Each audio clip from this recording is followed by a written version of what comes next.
All right, and we're off. Set Bet Spike live here. Another edition on this Thirsty Thursday on Game Plus Network, live on our FTN Network YouTube page. Chris Meaney and the Eric Young here with you. Don't even need to tell the people, but we might as well. Whatever. We go through the highs and the lows on this show. We just thought we started the episode. We were a couple minutes in and realized we weren't going live. So I'm glad we actually didn't do the entire episode and it didn't catch. It's caught. We're live on Game Plus Network. We're happy to be here. You guys didn't even need to know about that, but we let you in on every little secret. It's a family show here. On Tuesday, we previewed the AFC South. We rolled through that division and your Tennessee Titans. Today, we are going to keep it in the South and transition back over to the NFC South. This will be division preview number 4. We will have 4 more after this, and we're going to sprinkle in a couple live drafts on this show as well. If you'd love to be part of a live draft, hit us up. We would love to have you part of it. Maybe we could do something fun, whether it's underdog fantasy or just a casual draft over at Sleeper. EY, it is getting a little bit closer. July 20th. It's a little bit closer to officially draft season. Yeah, we're creeping up on it. I mean, the reality is, and we've said this before, well, I know I've said it, is it's way too early to draft. This is silly. I've done several already. We got a big one with the Flex experts, quote unquote, experts draft with Jake Seeley and just a bunch of great people and really sharp guys. And we're all going to sit around and pretend like we know what we're doing. We pretend like we know where the ball is going to go and who's going to carry it when and what kind of schemes and what defenses are going to be good and strength of schedule and yada, yada, yada. And in the end, if we're being this is a great exercise to talk about it and get you thinking. That's my favorite part of this time of year. Like I've got my kind of like universal draft board over here to my right that I'm constantly, as you're speaking and you'll bring up a good point, I'm like, oh man, he's right. I got to slide that guy up. Oh man, he's wrong. Got to slide him down. Oh, Chris is very wrong. Let me slide this guy back down. And it is a good exercise. It is just about, warming your brain up and wrapping your brain around the situations where players landed. This show and shows like this are handy to sharpen the knife. But the reality is everybody is guessing, and people that say they're not guessing are liars because it will look nothing like what we predict when the bullets are flying. Educated guesses, but yeah, we're just here to kind of catch you up on maybe something that you missed in the off season, draft previews, really team previews, but of course there's going to be some players that were drafted. Let you know all about those players and guys that switch jerseys as well. So let's get after it. I'll ask you, where do you want to start? We have the NFC South. The Saints are favored to win the division at plus 120. The Falcons just behind. These are from DraftKings at plus 215. The Panthers at 4-1. And the Tampa Bay Buccaneers, who have been pretty solid over the past couple of years, the Tom Brady at 8-1. Now Tom is out of the division. Do you want to just start there? Let's start with the defending champs. Let's start with the Bucs. Let's do it. Is this not the most bizarro division, right? It is. I think it's the hardest to predict because we just don't know. Everyone is believing that Tampa Bay is going to be just rotten. But do we really know that? I mean, let's start with Tampa, but I mean, this division is nuts.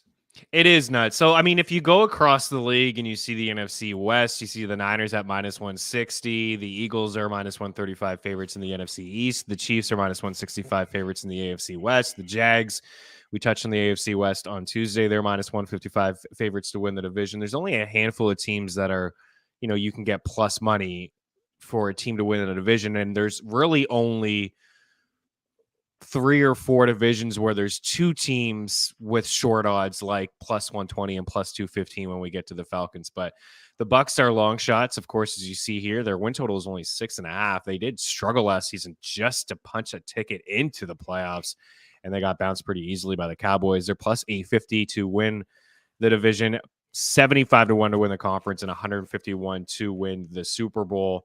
And as we transition over to some of their weapons, I mean, of course, the biggest thing is Tom Brady is gone, but they still have really solid weapons on this squad. Leonard Fournette was released, and reports suggest New England is a possibility for Lenny, according to reports yesterday, working out with the Patriots. Chase Edmonds on the squad. Rachaad White had a really nice rookie campaign last year. Chris Godwin, Mike Evans still here. Cade Otton, a decent little young tight end that I like as well. But Baker Mayfield and Kyle Trask here. Kyle Trask is a quarterback they drafted a couple years ago. Will they finally get a good look at him? Baker Mayfield last season, he kind of finished the season strong with the Rams. He won some football games with them. He played some good football. There was no Cooper Kupp on the squad when he was tossing footballs around. He's got himself two really solid weapons, and Mike Evans, who's been a walking 1,000-yard machine really since he's entered the league, and Chris Godwin, who's been a nice safety valve for multiple quarterbacks. He's been good with multiple quarterbacks. Even before Tom Brady was around, he was putting up wide receiver 2 numbers. I don't know. What do you make of this team? Still got some decent players on defense, too. Are they going to compete? Or you have any interest in anybody on this board? Actually, let's just start at quarterback position. Who do you think wins the job? I mean, who's starting week 1? Baker Mayfield is it's an interesting. I think Baker does. I think he's the veteran. The drum beats right now are he's an unbelievable leader. He's an unbelievable locker room guy. And if you haven't played sports and you haven't been in a competitive locker room, that doesn't make sense, right? You just say, well, whoever's the better quarterback is going to play. But if your teammates like you and you're a good locker room person and you're a person that has good energy and brings a good vibe to the football field, that carries over to how hard they're going to play for you. You could be the greatest quarterback in the world, but if you're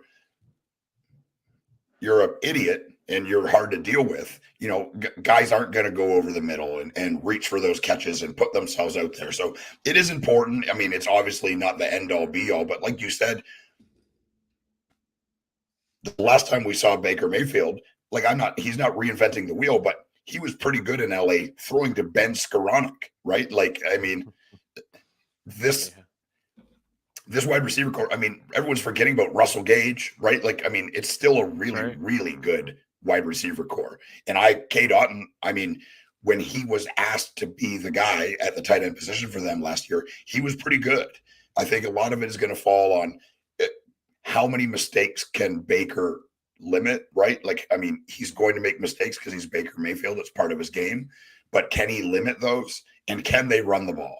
Rachaad White, he wrestled that position away from Fournette, but Fournette was, a shadow of his former self. So the weird thing is they didn't do anything else, right? I think they're pretty set and believe fully in Rachaad White. And who knows Rachaad White better than the team that drafted him and see him in practice every day? We can sit here and say, well, he's not this and he's not that and not super explosive and not great vision, not great at this and blah, blah, blah. But in the end, who else is there? And I know that's I think Chris Harris calls it a crutch argument. But the reality is he's going to touch the ball the most out of any running back there. And we're going to see. I don't think he's a top 12 guy, but could he be a really good running back too because of the volume? Absolutely. Yeah, I think he's a really good target, especially for me in the way that I like to construct most of my teams. I like to attack the wide receiver position pretty early. I won't ignore running back. I'll get one, depending on where my draft spot is. If I go here or RB, that strategy is really just one running back for the first few rounds, attack wide receiver, maybe get a quarterback or a tight end, and then get back into the running back position.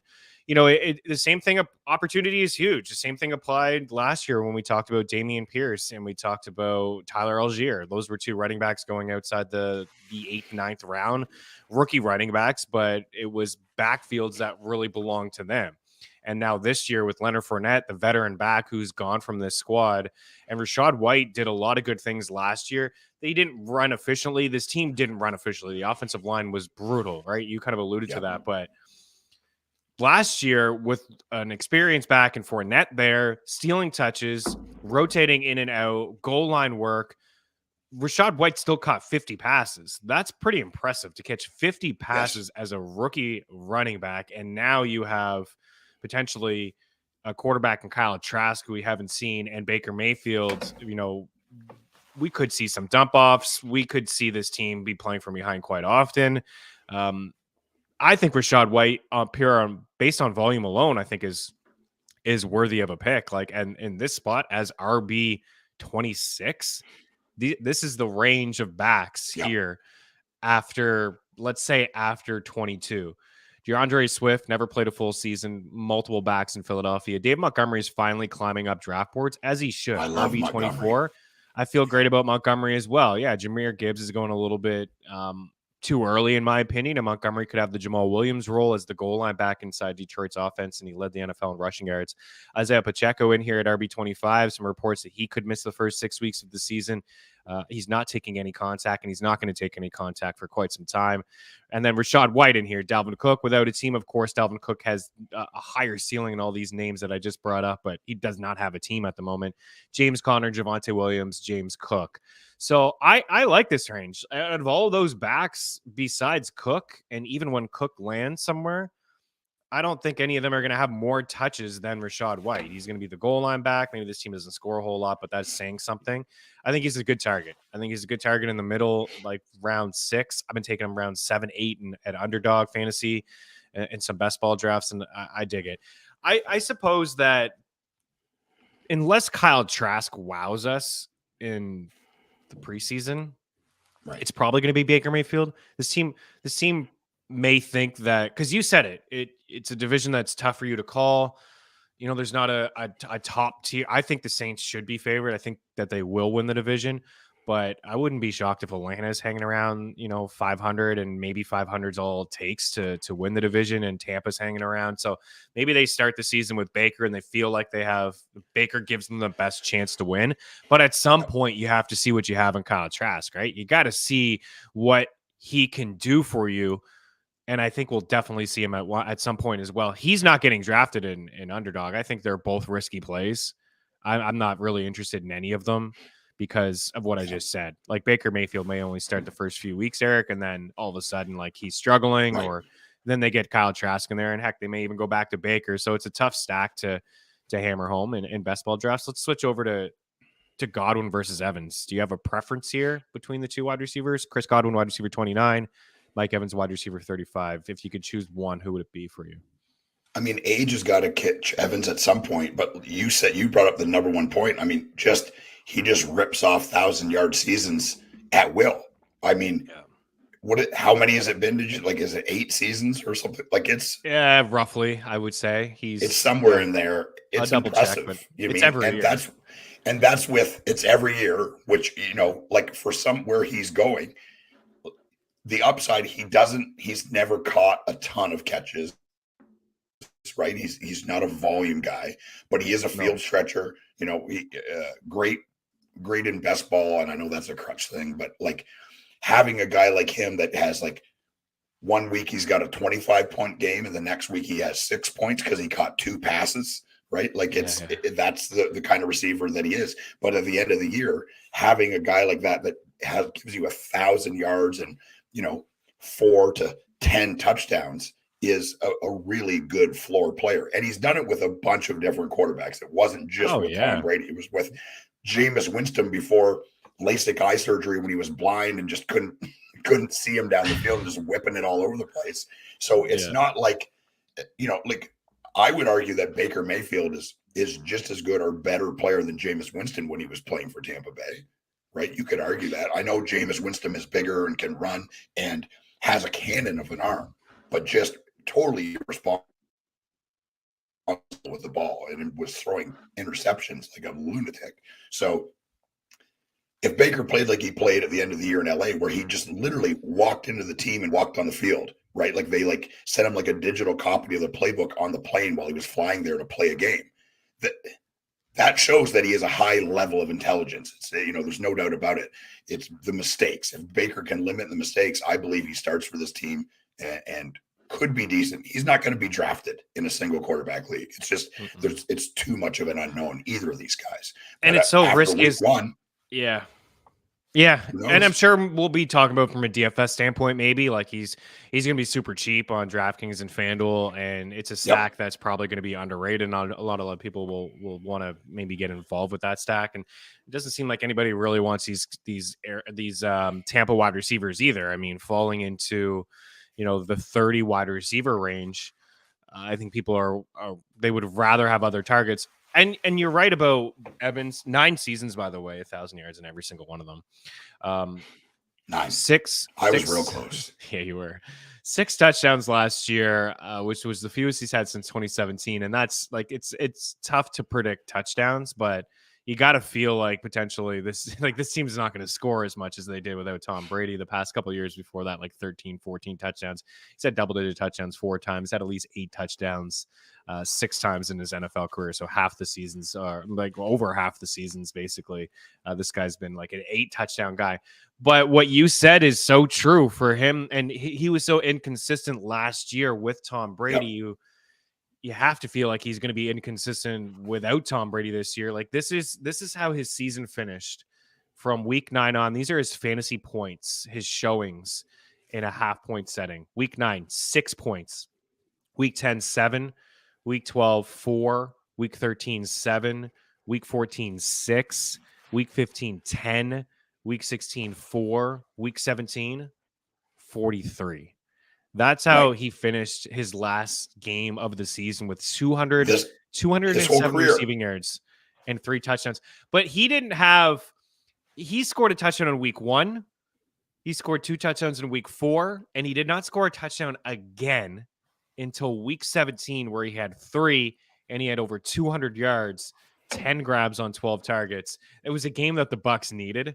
I remember it. They needed it. They needed a win down the stretch to get into the playoffs, man. Like, remember we were on the show. We were like, man, Carolina may get in. Like, this is a team that may squeak into the playoffs. You kidding me? And they had just traded Christian McCaffrey, and they were in first place in the division. But yeah, he's just too boomer bust for me personally. I think it depends on your draft, how you started. If you feel like you start with a couple safe floor guys on your squad, then maybe you can take that risk as Evans as your third wide receiver. But I'll tell you, he is going to be very inconsistent this year. But there is value on both of those guys in the 7th, 8th round. It's rare to see the talent that they have and what we've seen from them before on the NFL resume to go that late and to be able to get as your wide receiver 3. It doesn't feel that risky. But I think I prefer Godwin. I think he's more of a safety valve. I prefer more. I think he'll get more targets. If I'm predicting touchdowns and high upside, it's Evans, but I think Godwin will come with like a consistent, probably like 8 to 9 targets a game. And those will be more catches, more catchable, in the slot, smaller ADOT, average depth of target, easier completions for Baker and for Kyle Trask, I guess. We'll move on here. NBA rigged in the house. Good morning, dude. Welcome in. Happy Thursday. A family show is beautiful. Thursday for sure. All sports. It's all fun. Welcome in. We appreciate you. He says that he can pretend what he's doing as well, Eric. I love. What vino are you drinking there? Nice little red wine there. What do you got?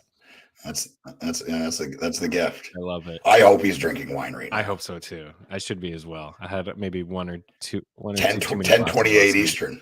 NBA rig ripping wine. You fit in good, man. You do. Yeah, we love you for that. What's in this cup? Nobody knows. Nobody knows. Any fun best ball formats you guys are in? Did the FSGA best ball draft yesterday or earlier in the week, but Underdog Fantasy is one, and we'll try to do one here on this before the season starts. We'll do one here, and maybe you guys can be part of it. Promo code FTN. They'll match your first deposit over at underdogfantasy.com if you use promo code FTN. 100% up to $100. Okay, a couple questions here. Would you guys bet Houston or Tampa to have more wins this season? I would probably lean with the Bucs. Houston, I like D'Amico Ryans in there as a young coach, but rookie quarterback, still some holes defensively. The Bucs still have some really good players across all over the field. Like not even just offensive players. They still have some decent players, in the secondary and defensively that can get after it. Yeah, I wouldn't be shocked if they rattled off like 7 to 8 wins. So I would lean with Tampa. And this is what happens when you're concentrating on fantasy, right? Like unless you're playing IDP or you're really worried about your DST, like the Bucs defense is still very, very good, and they have Pro Bowl players at a couple different positions. So they play good defense. Rachaad White runs the ball well. Baker makes some short passes to Godwin and Otton, a couple bombs here and there to Evans. Like this could be a very competitive team. Tell me, it wouldn't surprise me if right in the mix to win this division. Like you said, like Atlanta, Ritter, don't trust him. like I said it right off the top. This is the craziest division because anyone saying that they know what's going to happen or can predict it is lying. They're lying because there's so many unknowns at the offensive position. There is, yeah. Before we move on, I mean, one of my favorite players in the entire NFL actually is Devin White, linebacker for the Bucs. I mean, that guy is a freak. He can go after it and can go get it. I mean, Jamil Dean is still on this squad. I got him on a Levante David, you got him on IDP. Yeah. yeah. I mean, I've been doing like 30 points a game for 1 million tackles. I got Devin White on one of my Madden franchises, and he's like a 99 rating. He's the best. He's my guy that creates all the turnovers. We'll move on here from Tampa, but I think I would rather Rachaad White. Yeah, I mean Connor finished RB16, White 34. I think honestly, it's just what we said. No Leonard Fournette. Like Leonard Fournette is gone now. This backfield is Rachaad White's. I don't really believe in Chase Edmonds. Is maybe like a change of Chase Edmonds will catch a few balls and spell He'll catch a few passes, but yeah, White's backfield.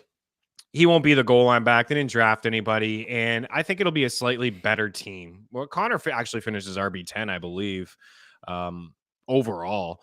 In fantasy points per game, I think he was right around that range, and he'll catch a bunch of passes too. But it'll be a really, really long season in Arizona, and I think Tampa should tank for Caleb Williams, but I believe Arizona will do that instead. Let's move on to let's go to the Saints, the team that's actually favored here to win this division at 9.5 win total, plus 130 to win the division, at 17-1 to win the conference in the Super Bowl at 40-1. There are some 8.5s hanging around. Use the prop shop, free tool over at ftnbets.com. Get the best possible number. Save yourself some cash and some time, some extra money in your pocket. But that, I'll be honest, that 8.5 is really, really juiced. So this team is it's certainly different because it's a new quarterback that was brought in here, Derek Carr from Las Vegas. Taysom Hill's still on the squad, guys, and I still don't agree with, drafting him, even though he finished as tight end 3 last year. I think most fantasy leagues have gotten rid of that tight end position next to his name, but Derek Carr now in town, Andy Dalton, not so much. Alvin Kamara, Jamal Williams, Kendre Miller. Miller placed on the pup. I don't know if he's going to be ready with the team for a few weeks, but we'll see what happens there. Alvin Kamara, I think the NFL will suspend him. I don't know how many games. I've been wrong about this thing before, so I'm not going to speculate. If I had to guess, I would say 4 to 6. Personally, I know some of his charges were dropped, but the NFL can still step in here and suspend him, and I think that they will, but we'll see. Jamal Williams comes over from Detroit. We mentioned him earlier. He did lead the NFL in rushing touchdowns last year with 17. RB42 is a nice veteran back here for the Saints. Chris Olave had a nice campaign as a rook last year. He was the only wide receiver inside the top 10 in air yards and average depth of target among wide receivers with 50-plus targets. Those are free tools over at ftnfantasy.com. ADOT is a nice telling tool, I think, especially for those that want to play over at Underdog Fantasy. If you have a high ADOT, you're getting targeted deep down the field on average. Sometimes those balls aren't catchable, but they can relate into massive upside weeks. Michael Thomas there is wide receiver 47. Rashid Shaheed at wide receiver 74. And Juwan Johnson there at tight end 21. What do you make of the Saints? What do you make of Derek Carr? Can he turn things around? Because for the most part, this guy's been an accurate quarterback the whole career, really. Accuracy has been on point.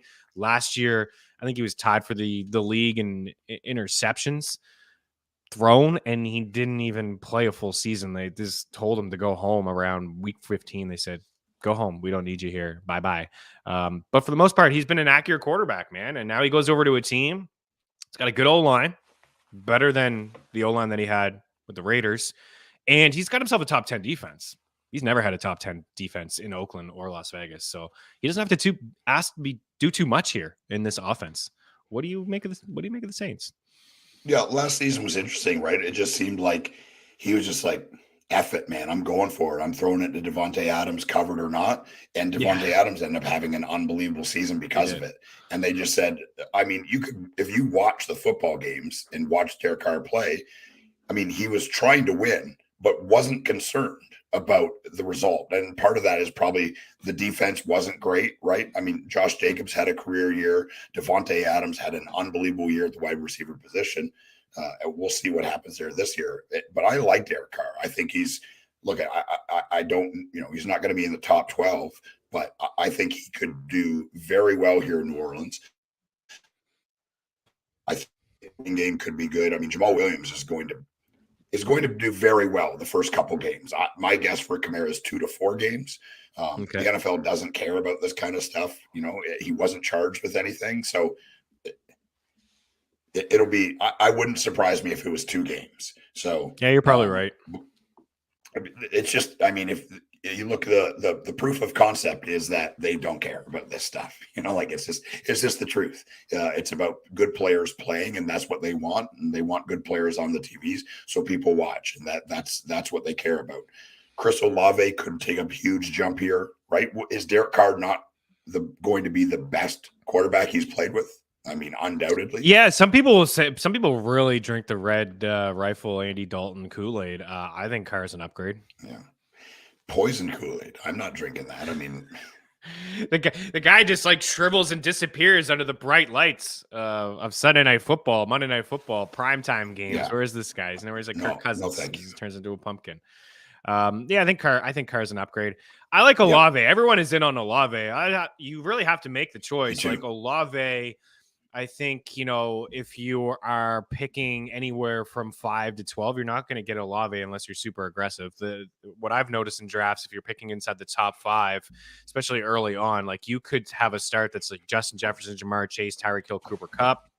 One of those 4 guys. By the time it comes back around, if you're lucky, you could get a Derek Henry, which we talked about. I mean, it's true. The ADP is 24, right? He's at the end of the second. You could get yourself another running back, and then, or you could go wide receiver, but you have to have you have a choice, and I'll give you the options. You pick one of these guys: Jalen Waddle, T. Higgins, Devontae Smith, Chris Olave. That's really the decision you have if you pick near the first part of a draft in the first 5 picks. Pick one of those guys.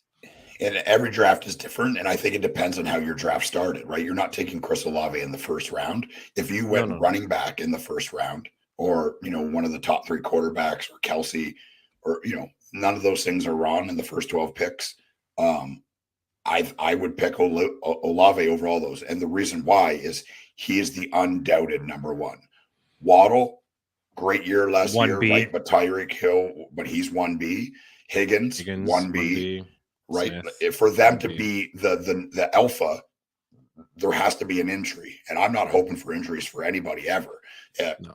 Chris Olave is undoubtedly the number 1, and we saw what Derek Carr can do when he's whipping the ball. Devontae Adams was an unbelievable fantasy performer and real life NFL receiver last year.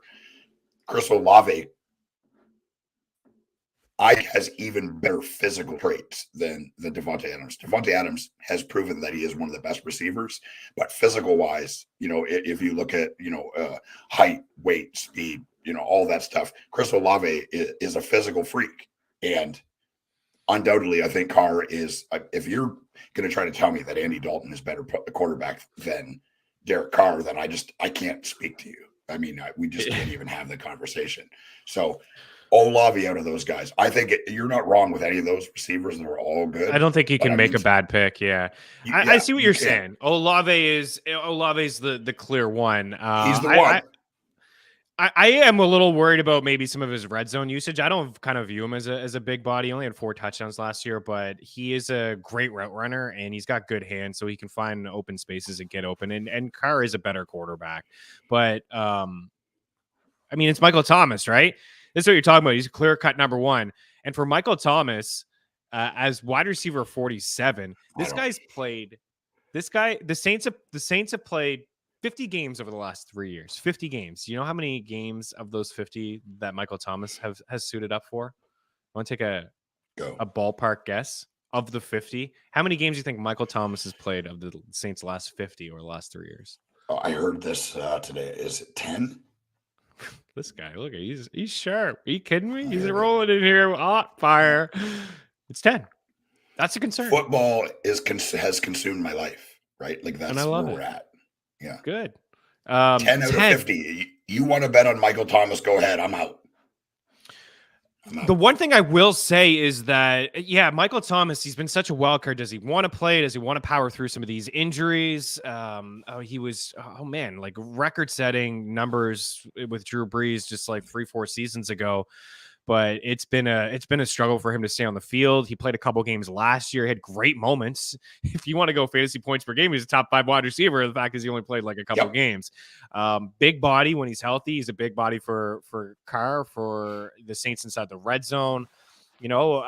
As of right now, it sounds like he wants to play. He's on the field with Carr. Carr's talking him up. Violent route runner. Thomas is talking up Carr. Like, it's nice.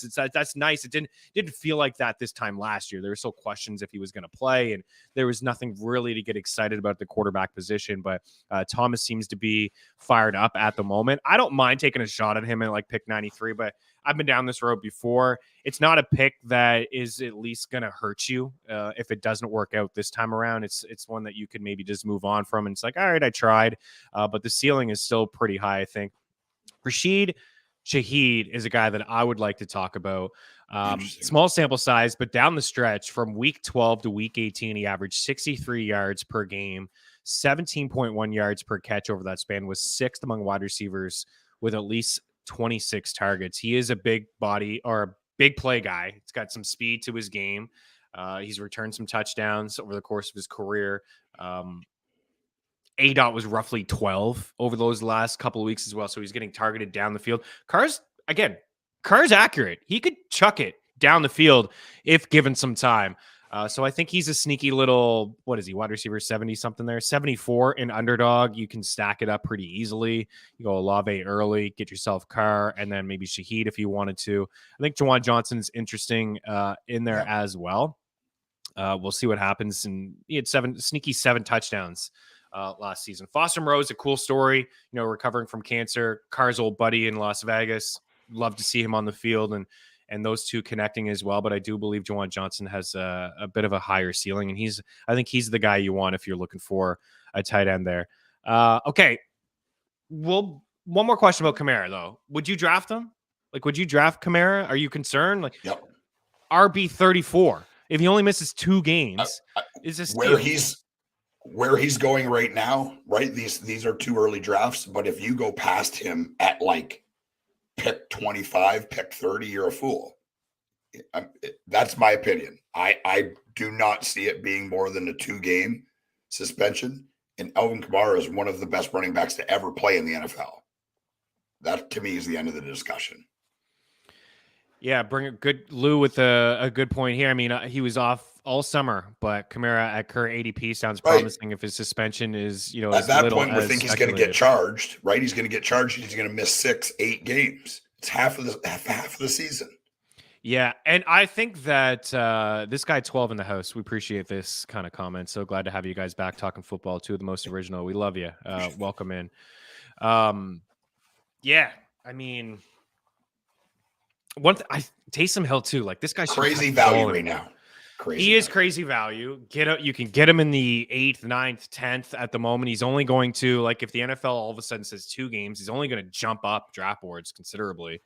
And I think Carr's good for his game. I think they can move the football more, and his usage through the air has dropped over the past couple of years. Like Taysom Hill getting in there and carry. I just don't think that's going to happen anymore. Like, Carr's a guy that could check it down to him, give him a couple targets a game.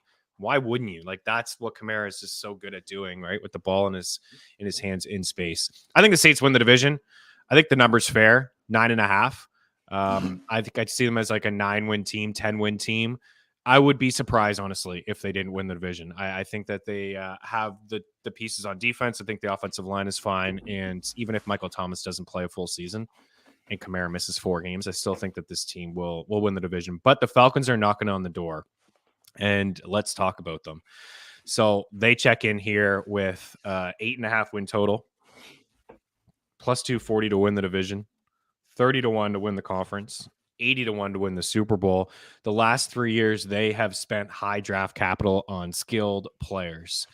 Kyle Pitts in the first round a couple years ago, tight end 5 here, pick 70 on average. Drake London last year in the first round, pick 43 on average, wide receiver 22. Bijan Robinson in the first round, top 10 pick for the Falcons, RB3, 10th overall. Listen, I got to ask you, Because last year you didn't want to draft a rookie running back, Dameon Pierce, when he jumped up draft boards because he hadn't touched the football field. EY, let's be honest about this. I'm a little uneasy. RB3, pick 10 overall for Bijan Robinson. He hasn't had a snap yet in the NFL. He is going ahead of Nick Chubb, Saquon Barkley, Jonathan Taylor, Derek Henry. The only backs that are going ahead of him are Christian McCaffrey and Austin Eckler by a touch. 10th overall ADP. Are you doing it? Do you feel comfortable? Do you have any Bijan shares? Do you want any Bijan shares? I want Bijan shares, but I can tell you right now how it sits. I'm not drafting ahead of any of those guys that you just mentioned. You're not getting them. I mean, look at I know I'm not. I would like to. I think he's going to be a different maker for the Falcons. But this is the thing. It's like Arthur Smith, unbelievable at scheming up runs, right? We saw it in Tennessee, and we saw it in Atlanta too with guys that aren't as good as Bijan. Cordell Patterson was a wide receiver, and he was very good in the open field and very good runner, but he's tall. He runs very upright. I mean, Cordell Patterson was an unbelievable fantasy asset a couple years ago. I mean, banged up last year. Tyler Algier had a pretty decent season last year. I think he's going to touch the ball, and that's the reason why I wouldn't draft him in front of any of the guys that you just mentioned. Tell me that Tyler Algier is not going to touch the ball. He's going to. Cordell Patterson, he's not even being drafted. He's going to touch the ball. I feel like it's just. I get he's the new shiny thing, right? I understand that, but we go through this every year. I'm warning you: do not pick Bijan Robinson in front of Taylor, in front of. If you draft Bijan Robinson in front of Derek Henry, I will come to your house. I will come to your house and I will settle the score. That is insane. He's an okay. I don't even need to explain myself. If you're doing that, you're going to regret it. And remember, I said that. The fantasy community is telling us that they think Bijan Robinson is going to be the best running back in football. That's what I think. I understand he's that going to have one of the best going ahead of him. Rookie season since Saquon Barkley, right? Yeah, and we have seen good. We'll say that we have seen good. Let's talk about the pros. We have seen good.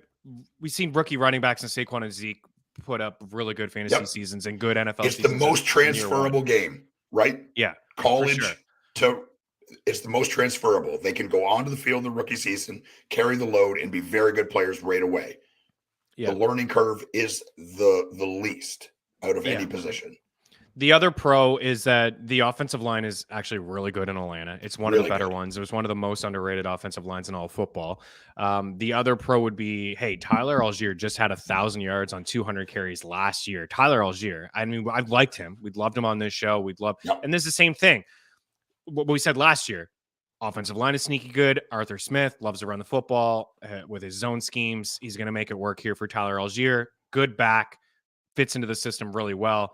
And had a good season, right? No competition around him. There was Cordell Patterson, but honestly, I just didn't believe in Cordell Patterson as a running back. I think maybe he should have been a running back for years, right? They tried to find a way to get this guy. Like, he was very raw coming out of college, and he was a good punt returner, was never really used right as a wide receiver. And he did some great things a couple years ago, but I just didn't fully believe that would be a guy that would get 15 plus carries. And over time, injuries piled up for him, and Algier got the opportunity. But Algier was so good in this offense, I was kind of surprised that Atlanta went this route. Now, I don't want to compare Algier to Bijan because I don't think there's a comparison. Bijan is a freak. He's a true bell cow back. He runs great routes. He's got great hands. He's explosive. He's got so much agility. He's a freak. He really is. And I think maybe even this time next year, there's more people that are confident and maybe ranking him as RB1 or RB2. I think he's going to have a good season. If Algier can have 1,000 yards, I think he could have 1,000 yards. I think he could catch 35, 40 plus balls, and that's great. But I'm with you. I just feel a little uneasy drafting him ahead of a guy like Nick Chubb, who's had 4 straight seasons of 1,000 yards, 1,500 yards, 5 yards per carry every year, a good offensive line there, one of the best pure runners in the league. Why are we taking Bijan Robinson over him? What, Chubb can't catch? Maybe Chubb will catch. He was on pace for 50 grabs year 2 before they brought in Kareem Hunt. He had over 2 catches per game in the final 7 games as a rookie. He caught 5 passes in week 18 with Deshaun Watson. Maybe he will catch this year. Other backs, Saquon, sure. I understand maybe now being uneasy drafting Saquon because he may hold out, but Derek Henry, Jonathan Taylor. Like, these are proven veteran running backs at this point of their career, only being in for a couple of years. I have a hard time. I'm with you. I'm not going to have any Bijan. I'm sure I'm going to regret it. There's going to be moments where Bijan is just having massive weeks behind that scheme with Arthur Smith, who you're very familiar with, right? In Tennessee days as well. I mean, he wants to run the football. His team is going to run the rock. They're not going to have Desmond Ridder throw the ball 40 plus times. Yeah. They're going to run the rock, but it's a little early for me. I don't think he's going to return value at pick 10. And I wonder, do you spend that kind of capital and not run him into the ground and not give him 350 plus touches or 300 plus touches? But Algier was so good that shouldn't he deserve to get a couple touches? Like, I can kind of view it the first 4 or 5 weeks of the season where Algier is sprinkled in and he's getting like 6 carries a game, maybe. But then into week 7 or 8, Bijan's so good, Algier takes a back seat. I don't know. Like, I don't think this will be a committee, but I could see it maybe 75-25 to start. I don't know, man. It's tough, but I just know it's a tough pill to swallow at 10th overall. Yeah, I mean, for me, Algier proved last year that he can carry the load. I mean, he's a user. And a thing that I think is to think about, I don't have the exact numbers in front of me, but I saw them yesterday. I think it wasn't when I was researching about the show. And at Alabama, Bijan Robinson barely carried the ball in the red zone, right? That it's not part of his game. And I'm not saying that it can't be, but it was a staggering stat about red zone and green zone carries. I think he had under 10. It's not, yeah. I'm not saying it's not something he can do because I don't know, but what I know is the coach, Nick Saban, who knew him the best and used him a lot, did not use him in the red zone. And Algier has proven that he's very good at running in the red zone. He knows the system. He has the trust of the coach. He was drafted to play too. Yes, he was not drafted as high as Robinson, but he was drafted pretty high. Rookie, there's a lot to think about. Like you said, with the draft capital they spend, will he play? Yes. Will he start? He's going to play a ton. I think he probably will, but I think Tyler Algier is going to carry the ball a lot. I think he's going to play a lot. They want to run the ball. They're certainly not going to throw it. Ridder has got a lot to prove. Accuracy has been a problem from him since he played in Cincinnati and continues to be a problem. So they're going to run the ball, and that's what Arthur Smith wants to do. So I think both Algier and Robinson could play a lot. And I think it'll be a headache. They're going to cut into each other's thing. And let's not forget, Cordell Patterson is going to catch screen passes. He's going to be on the field as well. We got to move on because we only have a few minutes and we need to do Carolina. But there was a great question on. I know we actually had good balance, but we spent a little bit too long, I think, on the Bucs. But Drake London and Kyle Pitts, I just want to touch on them for a minute. And if you're in on either, because we won't see a lot of pass attempts from Ridder. We did see Drake London last season when they made the quarterback switch from Mariota to Ridder. I think Ridder is better for London and Kyle Pitts' game, but Kyle Pitts wasn't around and London was really balling out. I like both players. I think they're extremely skilled. I don't know if there's going to be enough pass attempts and consistency for them, even though after London and Pitts, there's not a lot on this squad. Like Matt Collins is not going to garner enough attention to be fantasy football relevant. Kyle Pitts as tight end 5 and Drake London as wide receiver 22. Are you in or are you out? I think I like Pitts, but I don't like the quarterback. And we saw him and Ridder play together last year, and it was very underwhelming. They want to run the ball. That's no secret. And a lot of teams say they want to run the ball and then don't. But Arthur Smith from Tennessee to now has run the ball. That's what they're going to do. The price of Kyle Pitts is too high. He's a guy that I like later on, but I'm not going to get him. I think we were talking about the Scott Fish Bowl and it's tight end premium. If I don't have Kelsey, Andrews, Kittle, and maybe Waller, I'm waiting to the end because every other tight end is a complete crapshoot, and Kyle Pitts is a crapshoot. And if you don't think he is, then you can go ahead and draft him. I'm not touching him. I can't believe the fantasy community is doing this again. I know that he set records as a rookie tight end, and I don't believe that's going to be an outlier season. I think he's a really good athlete. He lines up wide. He's like a wide receiver, but the pass attempts, it's a run first team. I don't think this is going to be a high-powered offensive squad, and I'm shocked that people are willing to draft him as a top 5 tight end. He was not rosterable last year. He was not a guy when he was playing that you could play in your fantasy lineup. But people spent so much draft capital, and they just kept putting him out every week. It was a mistake. You can't be married to a guy like that. With Noah Fant or Dulcich literally anybody, right? Yeah, for sure. I'm out. I'm with you. If I don't attack that first tier or that second tier with like an Andrews, Hawkinson, Kittle, I'm out until we get into Dalton Schultz, Okonkwo, Dulcich, and Higbees of the world. I'm just out. I see the upside there. It's pretty high. I actually don't mind taking a shot on Ritter in the Superflex League as my third quarterback, just in case they can scheme up some passing attempts for some of these weapons. Like they're freaks. London and Pitts are really good pieces, and Bijan. Like this offense could surprise some people this year. Defensively, I think they have some issues. Personally, I mean, I'm lame. I would have liked to see them take a defensive player with their first round pick, but they got Bijan, and that could be really fun. But again, I think we've come to a conclusion here that it's a little rich for us. Carolina here, unfortunately, we may have to just do them another day at length. So sorry, Panthers fans, but a 7.5 win total here. They're long shots to win the division, conference, and Super Bowl at 100-1, 40-1 conference, plus 420 for the division. I think that they have some really nice pieces on the squad. I think their defense could surprise some people. Certainly this year. Bryce Young, quarterback 25. Not for me in a super flex, not for me in a single quarterback league. I think he could struggle this year. I'm not so much worried about the size, but he is a touch too small, I think. We'll see. Miles Sanders, RB20, Chuba Hubbard, RB64, Canadian boy, Jonathan Mingo at wide receiver 69, the veteran at wide receiver 64, and Adam Thielen and DJ Chark at 69. Hayden Hurst brought over from Cincinnati at wide receiver 25 here as well. So a lot going on here, and weapons that are fairly cheap and very, very cheap, actually. You really have to pick between them. Mingo, Thielen, or Chark. Which one do you want? You have to pick and choose. But we got to get out of here. We're not going to, unfortunately, we can't break that down. We do have to say goodbye here to Game Plus. Don't be sorry. It's like the Panthers. That's the Panthers. I think quick time. Mingo is worth your time, I believe. Why not take a rookie upside in the 60s? And I think Thielen still has a lot to offer. DJ Chark hasn't been able to stay on the field. But yeah, where those guys are going, I think Thielen could be a nice safety valve there for the young Bryce Young. Higher upside, I think, in PPR formats. And I believe Miles Sanders could go back to catching passes, which is something he didn't do in Philly over the last couple of years, but he caught 50 as a rookie. He can do it. He just wasn't asked to do it. And I think he could. I think he's a good target. Right around RB20 is a guy that I believe will be top 10 in touches.